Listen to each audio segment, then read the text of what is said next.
and I on a beautiful day in May in the south of Spain. Welcome to another episode of Sol y Punto. This is gonna be just an interesting episode to show you the shawl swap that I took part in. I wasn't really planning on recording today. I've already recorded the part of the shawl that I knit, and I just happened to be wearing and carrying some of my gifts that I received, and I thought it's such a nice day. I can sit down and talk to you all for a little bit. If this is your first time here, welcome. My name is Nicole, this is Oso, this is Al Sol y Punto. And we talk about knitting, natural dyeing, and all those things. There are plenty of episodes. You can go back and check them out.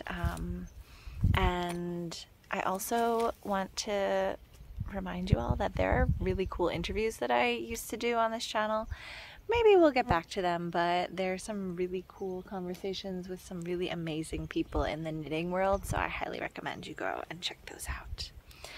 So, I just wanted to do this little intro and show you my Beltane shawl. Oh, so where are you gonna go? Here it is! This is a shawl, Sukha, a Sukha shawl. If you watched my previous episode, you will see that I knit my third Sukha shawl, which is actually a design, like my design. And I gifted the third one. I gifted the first one, the second one, and the third one. So I had none of my own, and I wanted a Sukha shawl. So I asked for one in this shawl swap, and that's what my surprise knitter knit for me, a Sukha shawl. So I'm super excited. If you don't know what the Beltane swap is, it is an exchange where we knit a shawl for another person. There's a group of us, and we organize in January, or sometimes December. I think this year it was in December. And we have from December to May, Beltane, to knit a shawl for another person in the group. They don't know we're knitting for them, and someone else in the group is knitting for us, which is really fun. And I've participated many times. And actually, this was a design that I created for my person a couple of years back, and I love it. If you don't know what Sukha is the idea from yoga.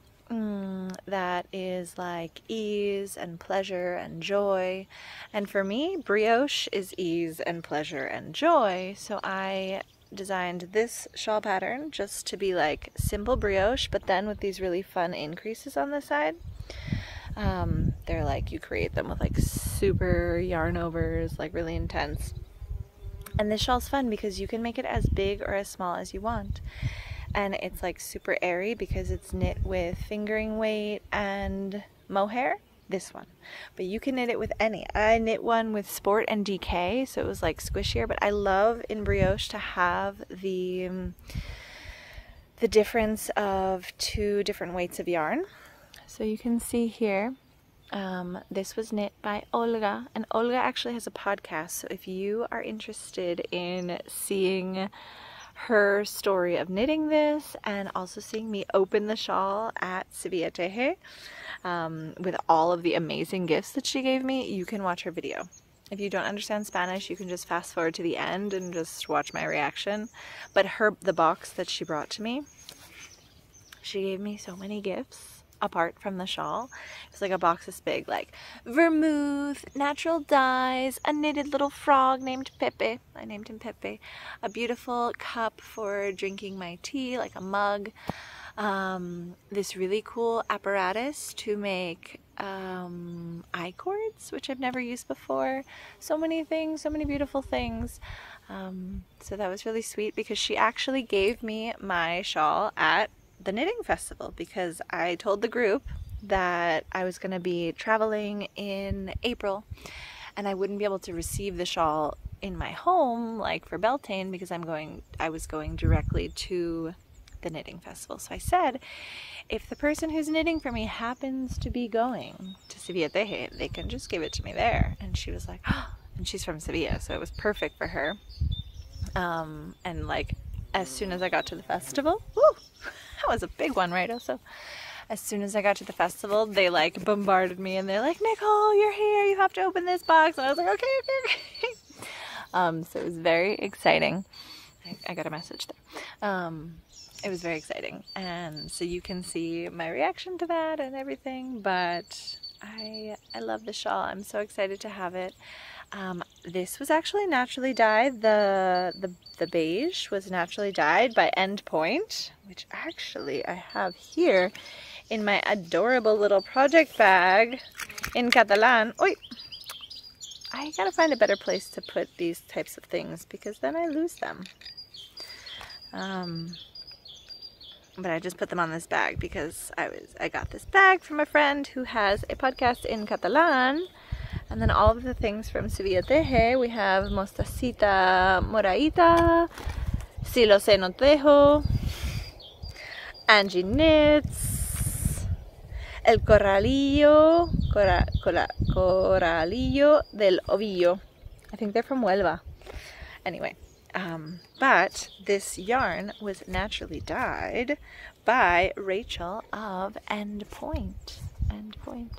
And I was gifted this skein of yarn, which I actually brought with me because my idea for this morning when I didn't have classes was to come up on this beautiful day with my oso and sit and wind up this skein into a ball. Because I'm going to make something really cool with it. I'm going to combine it with something else that I have, and I'm going to do a brioche project. But yeah, so this was naturally dyed, and the mohair is so soft. Oh, it's gorgeous. It's absolutely gorgeous.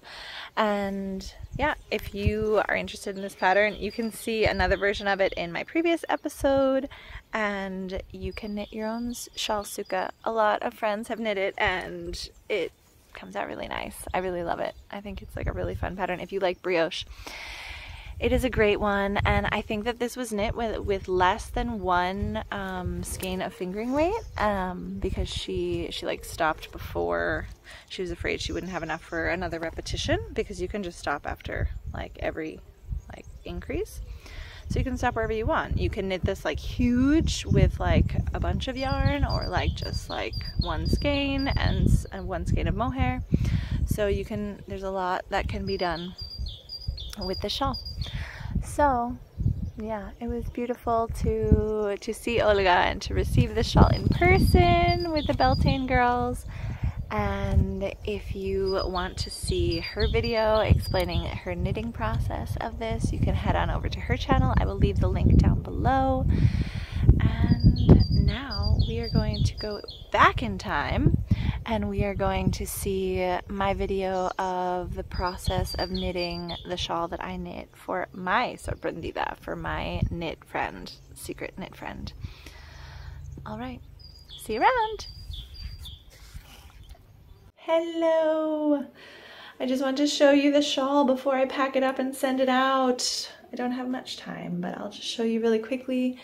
This is the Sylvan shawl that I knit for my secret knit friend. And honestly, it was so much work, and I don't think that like you can really even like appreciate all of the increases and decreases of the shawl. But it's gorgeous. It's super soft. I dyed this yarn. It was, oh, it's so beautiful. I dyed this Pasquale. It is a combination of manada, which is absolutely gorgeous. Manada is 45% mohair, 25% silk, 15% merino, and 15% yak. And then baby merino, which is also super soft, is 100% virgin wool, GOTS certified. I don't know what that is. But it's gorgeous. The shawl is Sylvan Tales shawl. Honestly, my complaint with this pattern was that all of the increases and decreases to make these like leaf pattern were different. Like there was like brioche purl decrease to the left, brioche purl decrease to the right, knit brioche to the decrease to the right, decrease to the left. And honestly, I don't see the difference. I think that I could have just done all the same types of decreases and all the same types of increases and not like confuse myself. So if I knit this again, I would just do it my own way. But I think it's beautiful. I hope that my knit friend likes it. I think that she will. She lives in Galicia and there's lots of forests, and I felt like this was a magical forest shawl. Wow, it's so soft. I love brioche. I love brioche, but I want to knit an easy brioche pattern like my Sukha shawl or my anamkara. I actually started the anamkara. But yeah, so just to show you guys a little bit higher up. And it's reversible. Isn't it pretty? And I like the like poco contraste, like not a lot of contrast in this one. I think it's cool. It's very light and fluffy, but it's going to be super warm too because of the yak and the mohair and all that stuff. So, ciao! Oh no, I'll show you the yarn that I'm sending to her as an extra gift, which is Life in the Long Grass, because we had to also send a skein of yarn. And the reason I chose this one, I like the base. The base is 75% BFL and 25% Gotland, but the name is Gorse, and that is actually my surprise person's name on Instagram, but in Galician. Like, it's a flower. Gorse is a yellow flower.